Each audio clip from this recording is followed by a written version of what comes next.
Have you ever been to a president's club? No, and it's a sore spot. I have budgeted for so many freaking president clubs. There was one in Hawaii, I remember, and I did not get the invite to that. How do these exotic car people get paid? Comparing it to how realtors get paid on commission. My grandfather owned a used car dealership as well.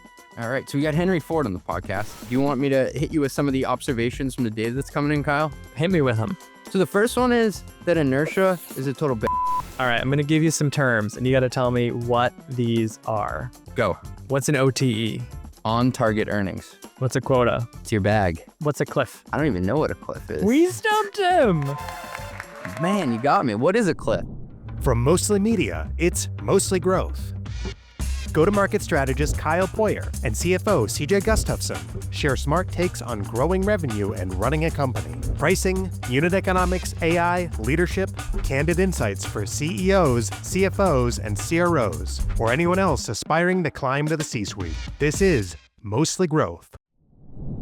Hey, thanks for listening. We'll be right back after a word from our sponsors. Here's a growth tax nobody talks about. Every new monetization model you ship creates a nightmare for your finance team. Add usage-based pricing?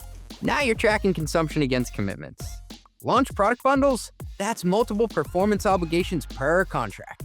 Offer mid-cycle upgrades? Woo! Good luck reallocating revenue manually. The irony is brutal. The pricing innovations that drive growth are the same ones that often break your finance process. But that's exactly where RightRev shines.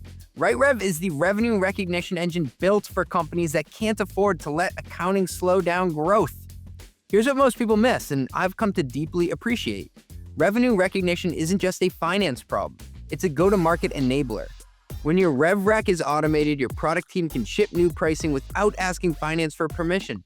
And your sales team can close creative deals without worrying about downstream chaos. To get up on my CFO soapbox for a sec, I love talking about creative pricing models, hybrid pricing, credits, tiered usage. It's where real growth happens. But I've seen too many companies where the sales team is celebrating a huge quarter while finance is still trying to figure out how to recognize half of it and crying in the corner. RightRev lets you experiment with pricing without wrecking your close process. And honestly, in a world where your pricing model might change 3 times next year, that flexibility is everything. If you want to scale your monetization without breaking your books, visit RightRev.com. That's RightRev.com, where modern monetization meets bulletproof accounting. Here's a question. When was the last time you really had time to focus on growth and not chasing contract renewals, tracking shadow IT spend, or explaining rising software costs to the board? Yikes! The truth is, traditional spend management is broken. If you're still piecing together data from 5 different systems just to figure out what you're actually spending, while vendors keep on pushing those auto renewals and price hikes, my friend, I got a solution for you. That's where Tropic comes in. Tropic is an intelligent spend management solution that consolidates your spend data and processes into one unified offering, enabling insights and decisive action. It doesn't just show you where the problems are, it helps you solve them. From spotting hidden optimization opportunities like duplicative spend, to automating those painful procurement workflows, to giving you the best market data that turns every vendor negotiation in your favor. Tropic combines smart insights with real human expertise to keep you ahead of the curve. And I can say firsthand because I've used them for over 2 years. Their SaaS platform helps me with price checks. It helps me keep my calendar organized of when renewals are coming up and I can actually visualize it. And let me say, it saves me more than 10 hours a week on vendor management, and we've saved a ton on renewals. I'm walking into the boardroom with a lot more confidence. Isn't it time to turn your spend management into your competitive advantage? Visit tropicapp.io/mostlymetrics. That's tropicapp.io/mostlymetrics. If you run go-to-market, you already know the problem. Your go-to-market data is everywhere. Ads, CRMs, sales calls, marketing, spreadsheets, but you're still guessing what to do next. HockeyStack is the AI platform for modern go-to-market teams that collects all your customer data and unifies it into a single system of action. Then you deploy AI agents that prospect the right accounts, help reps close and upsell deals, improve forecast accuracy, and automate what's already working across sales and marketing. Instead of running 5-year-old processes manually, your go-to-market team finally has agents that understand your ICP, your funnel, and your buying motion, and they execute on it. That's why teams like RingCentral, Outreach, ActiveCampaign, and even Fortune 100 companies rely on HockeyStack to cut through the noise, eliminate wasted spend, and make better go-to-market decisions faster. That's HockeyStack, the AI platform that helps go-to-market teams make space to think and win.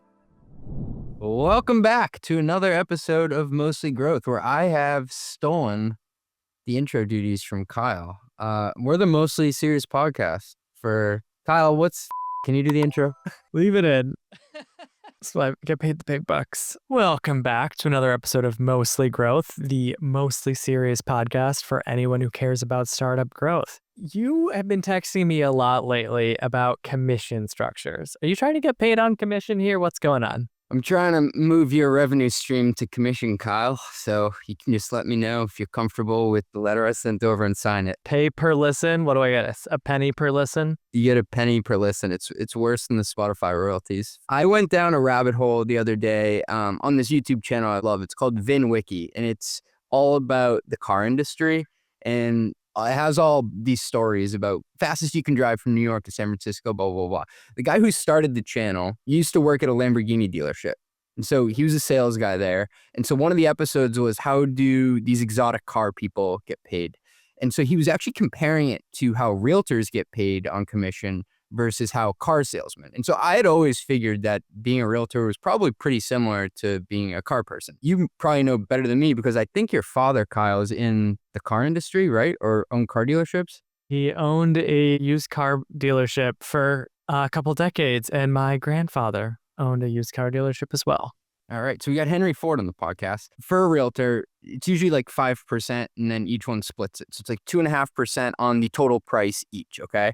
So if it's a $1 million house, pretty easy math, it's 5% of that they get to split. What he was saying for cars, and luxury cars in particular, he would only get comped on the margin of profit that the dealership made. So if a Ferrari was coming in for $200,000, they go out and sell it for $250,000, he would make 25% of whatever the margin was. And what I found fascinating about that, Kyle, is it's a very different incentive structure if you're a realtor versus a car person, right? Because if you've ever bought a house before, you can kind of feel like they just want to get the deal done because the percentage to them on such a big base, like it's not going to move the needle. It's like $1,000 or a couple $100. But for a car dealer, he's going to fight for every penny of margin that he can get. We talked about models like that for AI products. So if AI companies have 30-40% margins, like paying reps based on margin dollars makes a lot of sense. It also would reduce unnecessary discounting behavior because reps would all of a sudden have a lot more skin in the game. So to being comped on revenue, like if you're comped on profit dollars, all of a sudden you're way less interested in discounting a deal below a certain threshold. And he was also saying that he would get pissed when really rich people would come in and try to buy all cash because he would make margin on the financing of the product too, which is largely where the industry has moved because you can see pretty radical pricing transparency through all the different marketplaces to buy a car. And so it's actually not a good negotiation tip if you go into a dealership and you tell them you're paying cash at the very beginning. You should leave that detail out until after you figure out what the sticker price is. Who's buying a Lambo in financing? He said the majority of people who come in would finance it. So it was people who were trying to aspirationally get to that next tier and trying to stretch to get there. And they would have all these crazy financing terms. And that became a large part of his job. He's like, I'm not a finance person, I'm a sales guy.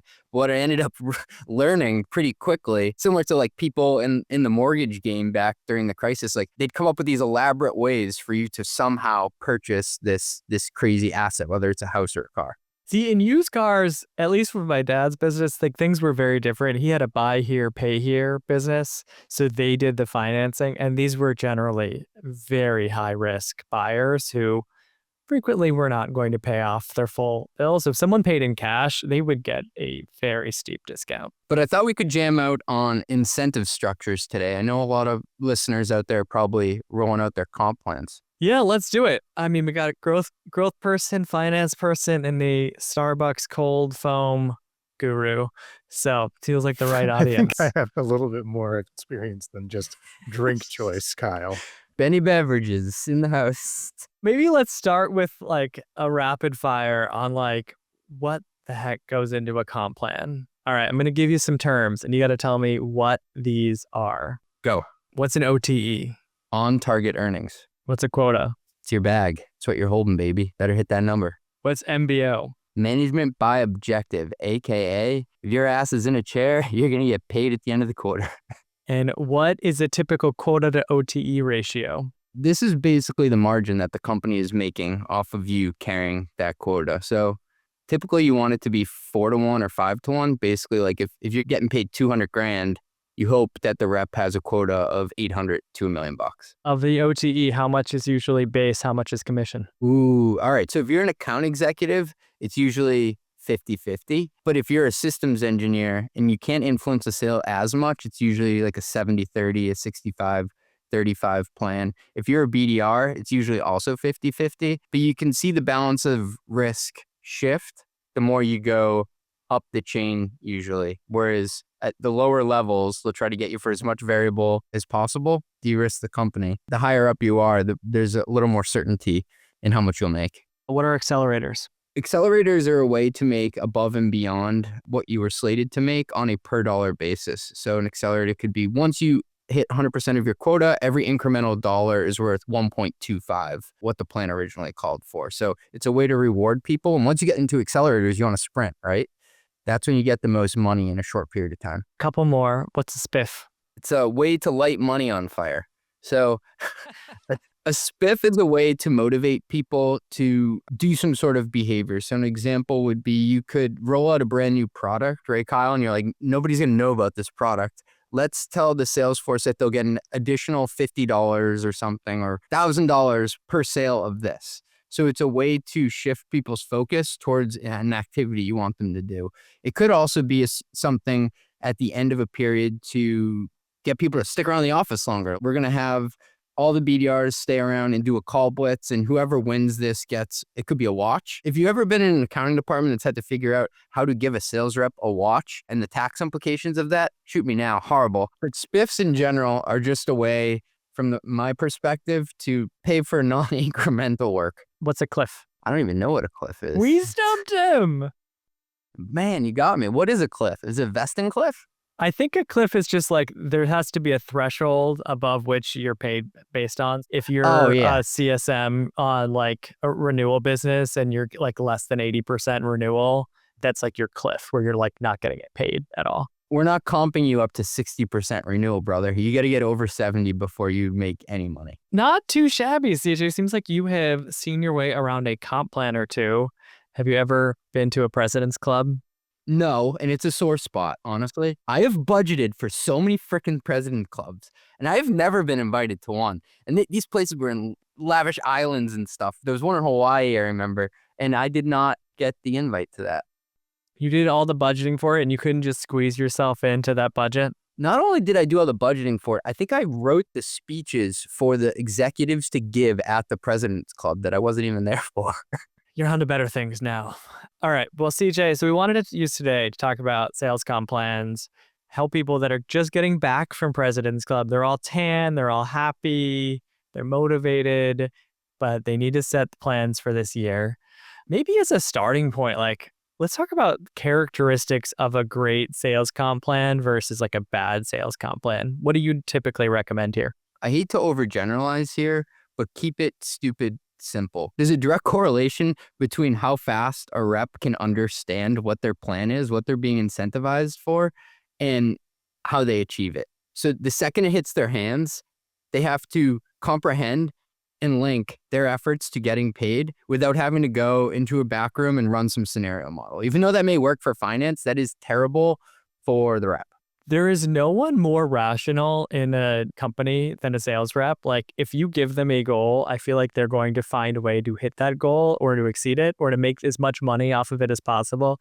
And I tend to find the more complicated the commission plans are, it either distracts people from the key goal that you have as a company, that you want to be the North Star for that comp plan, or you create all of these loopholes that can be gamed. Sales reps will find a way to expose you when you make a plan overly complicated. There are always undue consequences for every lever that you think you're being cute about. Wait, what's one of the biggest gaming you've seen? Well, it's related to a point I wrote about, and it's every part of the comp plan needs to be significant enough in and of itself. So I've seen reps who look at a comp plan and they're like, I am incredible at selling this like shitty module that we sell over here. I'm going to completely forget about the main thing. And I'm going to go out and sell like $5 million worth of this, which like isn't the best thing for the business. In fact, it may be a product that we break even on or lose money on, but they're very, very good at selling that. But they know that there's a path where they can just hammer that thing home. It's happened a couple times to me actually in my career where I got bitten on it. Yeah, I see that a lot. Like, we're really trying to push this second product or the third product. And so you're going to get paid double on all of the sales there. And then all of a sudden they've sold that to all their existing customers, and maybe even give a discount on the core product, but get revenue on the second product. Another thing I tend to see is for usage-based businesses, if they're comping reps on bookings, the rep essentially drives a very big booking number, and then the customer is like nowhere close to that at the end of the year. This happened to my friend who's on a large usage-based platform, and he wrote me this tirade of an email where he said he was sold this promise and they helped him with this forecast, and it was pretty obvious that the rep must have been being comped on just the booking, but he's like, I'm never going to use all this. And then when it came back around for renewal, in order to keep it, he had to renew it at the same level or higher. I'll also see sometimes reps get comped for like accelerators, right? So once they go above 100%, they're going to get paid out at 1.25, 1.5, etc. And so sometimes if a rep's like having a bad quarter and they're not going to hit their quota, they actually push the deal to the next quarter because they think they're going to be able to have a better chance of getting an accelerator than next quarter. And this was a big one for me, that the plan's length has to align with the product's procurement cycle. So companies really mess up when they try to make discrete quarterly targets, Kyle, to your point, because I would rather completely knock it out of the park and get new accelerators in 2 of the quarters out of the 4 than spread it evenly, because I'm going to get paid for the exact same amount of work. Yeah, why get 90% attainment in 4 quarters when you could get like 150% in 2 quarters and like close to 0 the other 2? I've been at companies, and these were luckily soft quota targets, but these people were on a PIP. They had legitimately not sold $1 in 9 months of the year, but they're enterprise. And so you're saying, we'll give them 1 more quarter, see what they can do here. And they end up lining it up and knocking down all these deals in the 4th quarter. So on one hand, like, yeah, people can catch up and make it happen. But on the other hand, you should give them some guidance as to where they fall throughout the year and give them the chance to make up any ground. All right. Well, this reminds me, one thing we didn't cover in the rapid fire is the ramp period. What ramp are you usually seeing, and has it changed with AI?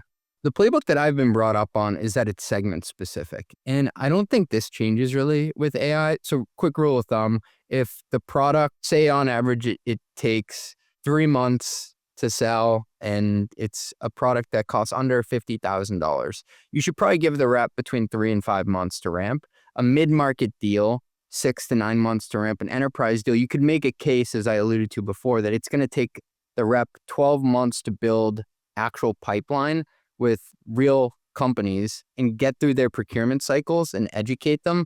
Because like if you're trying to sell to Citibank or something, it can take a very long time to get through the procurement cycle. So you got to give them that support. With AI, you could argue that it should be faster, because if the product just does what it fundamentally promises to do, that should cut through a lot of the red tape, because you don't have to get as much exec buy-in because they're not betting on, I hope it can do that. You're demonstrating it credibly. And this is the concept of forward deploying engineers that we spoke about a couple podcasts ago, Kyle. I think that for a lot of these AI native companies, the sales cycles are pretty fast for some of them, especially there's a lot of pressure from the top to implement AI. And so a lot of buyers are adopting AI in much faster sales cycles than they had before. I'm not necessarily seeing AI like used internally to accelerate sales cycles. I'm sure there are like some great tools to do that, but I think it's more like buyer driven versus something companies are doing themselves. I don't know if it's faster to sell products, but I do think that you can gather data from disparate sources. Like say, oh, we have all these emails with this type of data. We have these call notes over here. You can aggregate that data to get better sentiment analysis. So with AI, I have talked to some CFOs, Kyle, who said that their pipeline analysis is 5 to 10% better than it was 2 years ago. So the deals aren't closing faster, but the forecasting of which deals are good or bad is a lot better. Makes a lot of sense. And then, hopefully you can have much better pipeline review conversations because it can be way more objective and you can go look at the transcript. Well, we should talk more about, so what are some of the other characteristics of a great sales comp plan? So we talked about the first one is that it's simple. It's so explainable to reps, but what are some of the other characteristics? The number of deals required should align with your product's price point or ACV. So I have messed this one up. I once gave this guy, Kenny, a quota to hit that in dollar terms made total sense, but he would have to go out and basically close 2 deals a day for every business day of the year. So yes, he had the skills to go and do that, but he was going to run out of runway. There weren't enough days on the calendar. And this is what I call the back of the envelope math or the sales rep math, that a lot of people, they create these huge spreadsheets and it all makes sense, but then they forget to just check the laws of physics. How many deals can a rep actually close? How many days are there in a year? How many at-bats will they have? And that's a very different type of forecasting math. We had an episode where we went through this and a guest called it cowboy forecasting. And that's what I think it is. It's like the price times quantity of deals you have to do. There is a quota to OTE ratio, right? That 4 to 5x is usually healthy. I mean, ideally 6x plus is like great, but don't see that all the time anymore. There's this ratio that I think is important, but then you could say, all right, well, an SMB rep typically makes say 150K. And so therefore your quota should be 600K.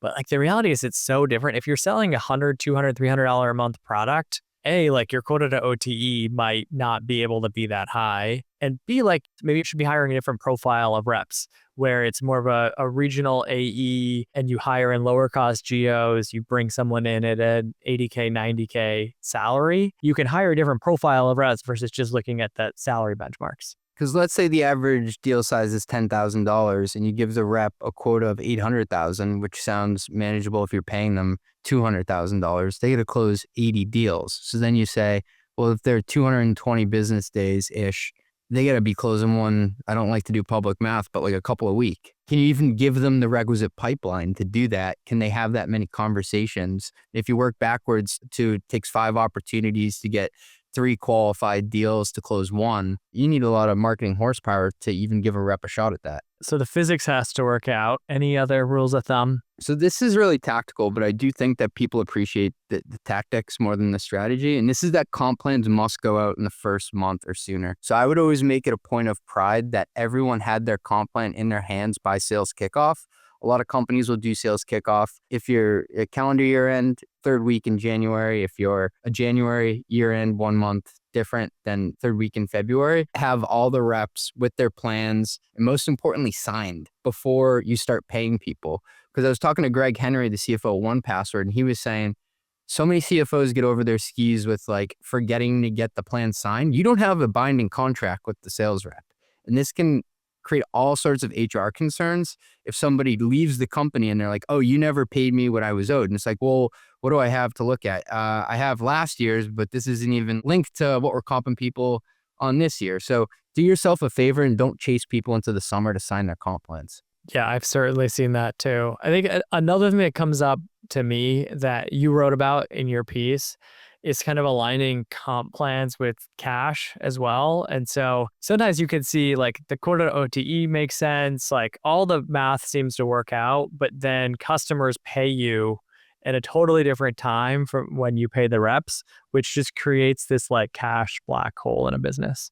And you should get on a commission payout schedule that aligns with how you collect on the deals. So if most of the deals you collect are on a quarterly basis, you don't want to be paying reps monthly commissions. But if it's a high velocity business, you're starving the rep who probably needs that cash to live if you wait that long. So you got to figure out what's best for the rep, but also what aligns with the company in the sales cycle. Any final thoughts there, CJ? Avoid clawbacks at all costs. There's nothing messier than trying to get a rep to give you money back. If you do run into a scenario where, say, it turns into bad debt, it happens every company out there. They have to write off some customers. Take it out of the next paycheck that you owe them. I've seen it break a lot of trust with reps when they have to stroke a check back to the company. So it's better for them to not see money that they were owed rather than having to give it back to you. And overall, just clawbacks in general are the most miserable thing to have to go through. I've been thinking a lot about this, about sort of the rise of AI in the sales process and how AI and AI agents are going to change sales comp plans. Because on the one hand, you could say, hey, a lot of what reps are doing could be done by AI agents. And so at least quota should go up, and maybe OTE should stay the same and should be seeing a higher ratio of quota to OTE. And that will also allow us to invest in technology. At the same time, like there's a lot of sort of human to human activity that the rep does, a lot of relationship building, and it might be very hard for reps to actually hit that kind of extra high level of quota. They also might need to be generating more of their own pipeline. So I'm a little bit torn there of like, is AI actually going to drive higher quota to OTE ratios, or is it maybe just going to be a tool to get more reps hitting quota in the first place? So if you've ever built a sales capacity model before and you're trying to back into this company goal that the CEO wants you to hit, right? Everybody out there has had this assumption that they put in for increased sales efficiency, right? And it's a catch-all plug just to say people are going to be better at their jobs next year. So my prediction is 2026 is where we see the most criminal plugs for year-over-year sales efficiency. By sales efficiency, is your metric like the percentage of reps that hit quota? Great question. So it usually manifests itself in the number of deals a rep can do. So the argument is, oh, well, we just upgraded our sales force and we bought Gong and we got these AI note takers. So instead of being able to do 15 deals a quarter, they should be able to do 18 now. And then you make it 18 across 20 different reps.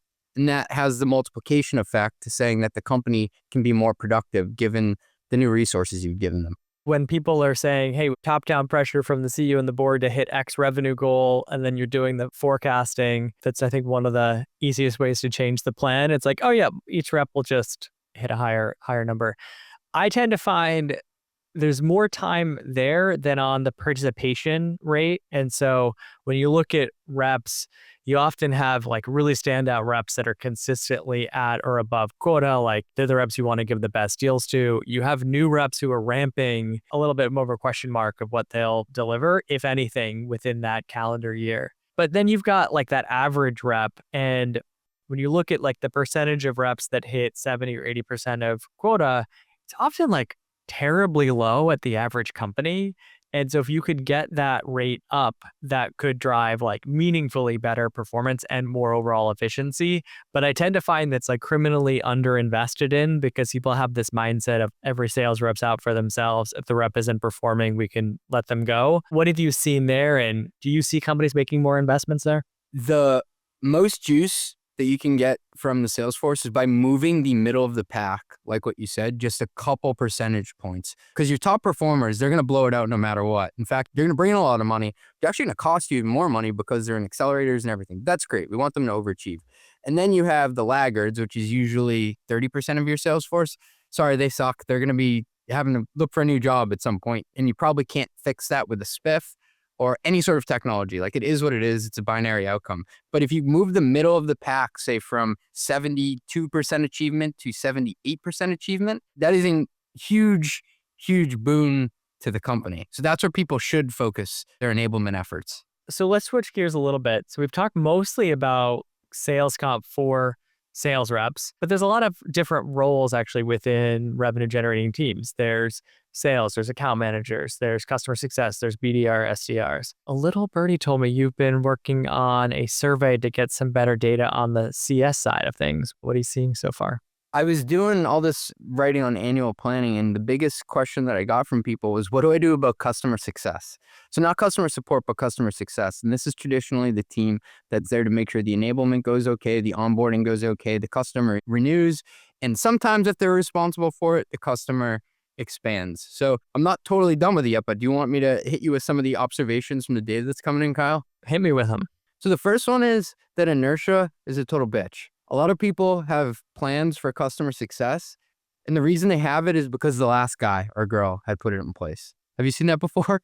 CS comp plans, because so much more of the comp is base versus variable, a lot of times it's just like, oh yeah, we'll just leave it as is. They're doing a good job. They're making the customers happy. That's what I'm saying. It's not the biggest like hair on fire problem to fix. even though, when you think about hitting your numbers, so much of it's going to come from existing customers. It's a little short-sighted, but I feel like people just punt on that. They maybe don't even get to it. A split that I'm seeing is that we'll do 70% base, 30% variable. Now you have to dissect that variable. Is it an MBO, management by objective, which can be squishy, like, did you show up to work every day? Okay, check. Or it could be commission. What was the expansion of the existing customers? Was your renewal rate above 80%? The majority of companies just have MBO based on soft targets. Like, did you meet with every one of your customers?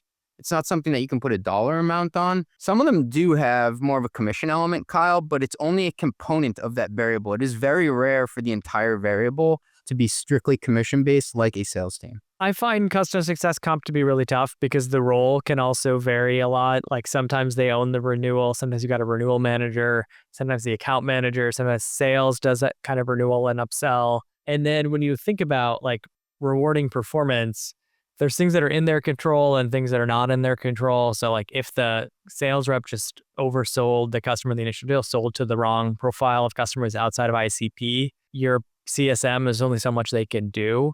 And so I do find it's a little tough there, but I like having some element of quota tied to net retention of the kind of cohort of customers like that are in your book of business. If you've got $1 million book of accounts, getting that $1 million book of accounts to like 1.1, 1.2 million, even if the CSM isn't the one closing that upsell, that encourages them to be on the lookout, spot opportunities, bring in the sales rep, kind of help pitch new products or find use cases to then bring in the sales rep to pitch new products.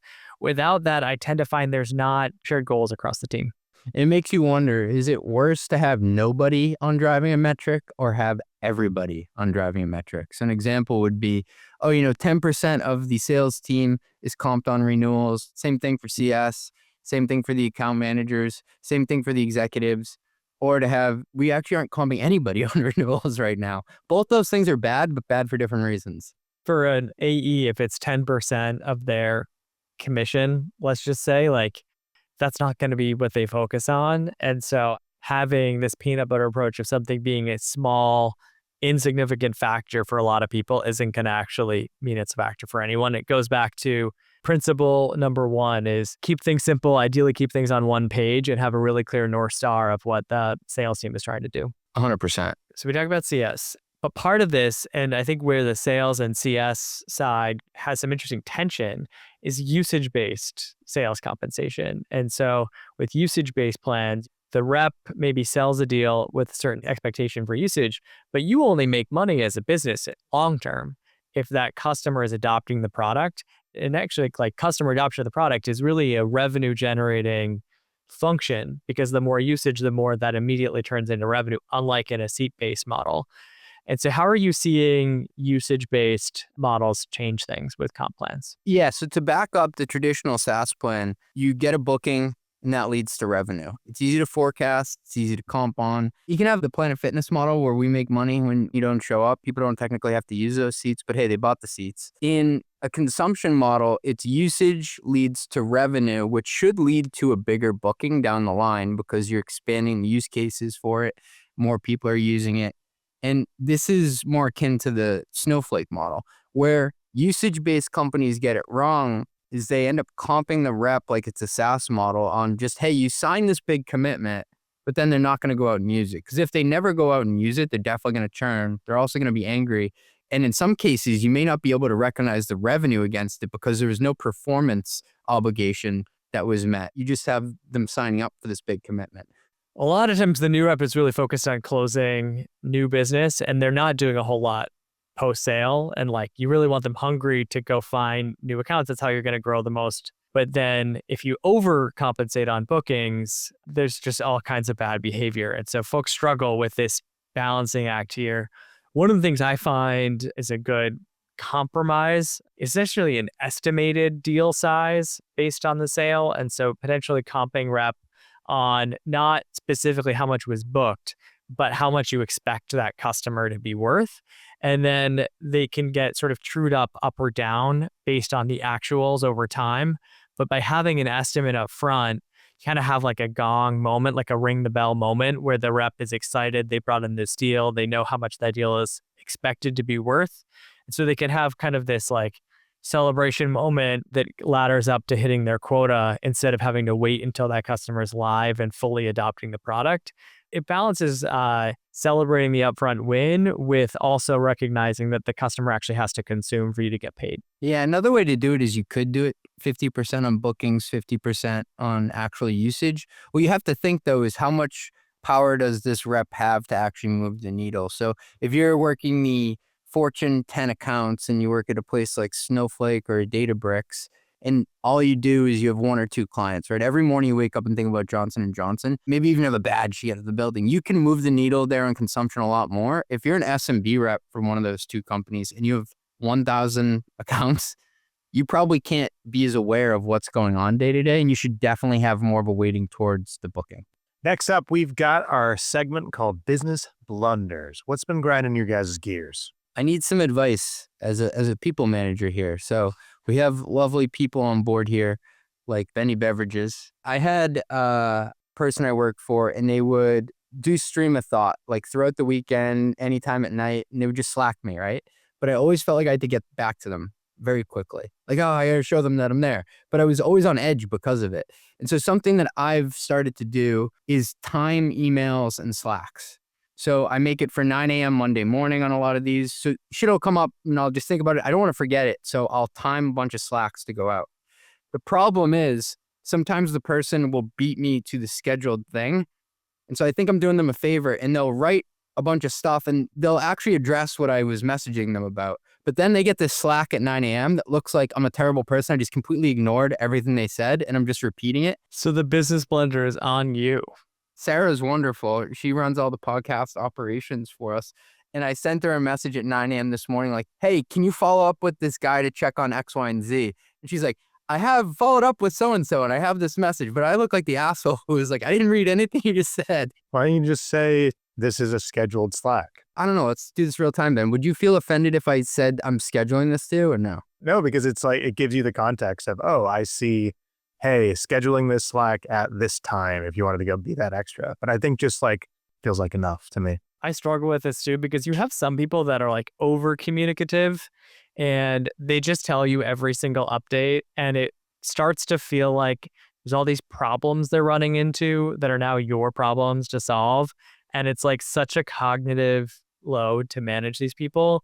I mean, the advice I tend to give people in this situation is like, don't ever come to me with just problems unless you've like thought of and tried multiple solutions. Come to me with, here's the problem. I considered multiple ideas. Here's my recommendation, or like, here's where I'm stuck with it. But have a clear next step, or like have thought through the problem solving of it versus like putting that on me. The idea of like, it's just sort of stream of consciousness and it's all hours of the day is really frustrating. I don't think you're going to fix that with just like your Slack etiquette. I think that you've got to fix that by having a conversation. I worked with someone, and this is terrible, but everyone behind his back would call him the energy vampire, because whenever you got a message from him, you'd be like, oh, what is this going to be, a complaint or a list about, with no logical conclusion or suggestions? I think it's also perhaps established in the culture that maybe you do send the Slack, but I don't have to respond to this right now. Someone I really like has this footer on their email, and it said, hey, my working hours may be different than your working hours, so never feel obligated to reply to me right away. And I thought it was a nice touch, because they're recognizing like, and they're a founder, they're always on, but they don't want to be like stepping on other people's toes, and don't be like offended if I send you something on a Sunday. So there are different ways to, I think, package it. I'm trying to find the balance, but I definitely don't think that just stream of thought as a manager, or even as someone reporting into someone, is ever the best way to go, because you just look disorganized and you put people on their back foot. You never want them to feel that way. If like we're going to meet once a week, if something's really important, message me about it. If something feels somewhat important to you, but is not like critical, put it in your one-on-one doc. And if you want to tag me in that, sure, like you can do that. But otherwise, I will look at it ahead of the call and we can cover all of these things. And it is amazing like how much less noise there is when that happens. And then people often either like have solved it by the time we have the one-on-one, and so it's just irrelevant, Or we can just make a lot of progress by hit this in 30 seconds, this in 30 seconds, this in 30 seconds. Ben, I'm going to slack you over all the edits for this episode at 11:15 tonight when I'm giving my son a bottle, okay? Looks like we lost all the files. Mostly Growth is a Mostly Media production. Executive produced by Ben Hillman. That's me. Nothing said on this podcast is intended to be business or investment advice. It's the sole opinion of CJ, Kyle, and Ben. Just some guys who love talking growth. Mostly. If you like this podcast, hit subscribe. Give us 5 stars or hit like. The algorithm overlords thank you. Drink water, call your mom, and have a great day.